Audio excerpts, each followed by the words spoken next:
The final match day in Group D and E could be a wild one after what transpired on Day 9 at the 2018 World Cup. Switzerland earned the first come-from-behind win of the tournament by defeating Serbia 2-1. That moved the Swiss into second place, level on 4 points with Brazil. Brazilians also left it late to beat Costa Rica 2-0, enhancing their chances of advancing to the knockouts. Finally, Nigeria shut out Iceland 2-0 to catapult into second place in Group D. A draw over Argentina could be enough to send the Super Eagles into the round of 16. Here are 3 winners and 3 losers from Friday's matches. Winners: Philippe Coutinho. No one was involved in more attacks for Brazil in the 2-0 win over Costa Rica than Philippe Coutinho. 12 Philippe Coutinho, 6 shots, 6 chances created, was involved in 12 of Brazil's attempts beat Costa Rica. Only Robinho, 13 VDPR Korea in 2010, managed that many in a World Cup game for Brazil this century. Exquisite. Picked out Twitter.com/Fanof2, OptaJohan, @OptaJohan, June 22, 2018. There are still a couple of concerns for Brazil, mainly the team's heavy reliance on the left wing when attacking, but this was a notable improvement compared to the 1-1 draw with Switzerland. That is down to Coutinho's involvement in the final third. Coutinho's pass map in the final third, via Stats Zone. The inclusion of Douglas Costa on the right wing was also crucial for Brazil as there was more balance in the attacks. That is one change Tite should make for the Serbia match, but as long as Coutinho is on the pitch, there will be plenty of scoring opportunities. Granit Xhaka. Switzerland is on the brink of the round of 16, and Granit Xhaka has been a key contributor along the way. Xhaka scored the opener for the Swiss and orchestrated the midfield all game long, connecting defense to attack whenever Serbia caught too high up the pitch. Goalscorer midfield conductor Granit Xhaka has completed 71 passes today, the most by a https://t.co/7nms9g. Key. Picked out Twitter.com/Kakaifsime, OptaJohan, @OptaJohan, June 22, 2018. As seen below, the lone Barami was positioned deeper in midfield, which gave Xhaka the license to push forward. It also meant he didn't have to cover a ton of ground, either.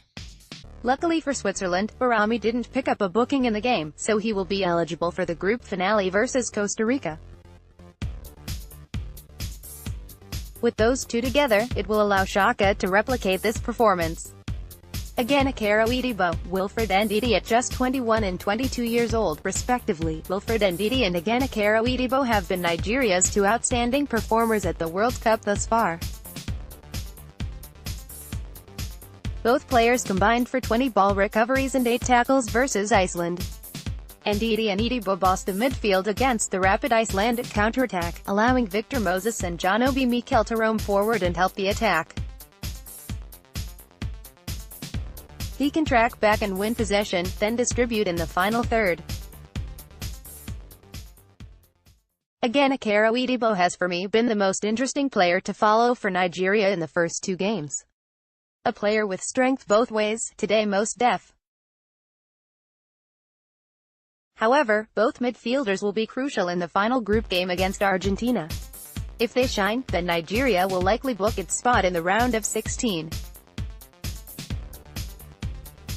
Sergej Milinković-Savić. Serbia really needed a strong showing from Sergej Milinković-Savić. Unfortunately for the Serbians, Milinković-Savić was inconsistent throughout the match. He was dispossessed 11 times, some leading to dangerous Swiss counter-attacks, and wasn't that involved in the final third. Milinković-Savic's strengths are also tailored to Lazio's 3-5-2, where he doesn't have to cover as much ground. In Serbia's 4-2-3-1, the passes were directed to the wings, which clearly doesn't suit the 22-year-old. Coach Mladen Krstajic has to adjust accordingly, or else Serbia might suffer a group stage exit. Gylfi Sigurdsson. Yes, Gylfi Sigurdsson missed a penalty and Iceland plays more direct than most sides at the World Cup.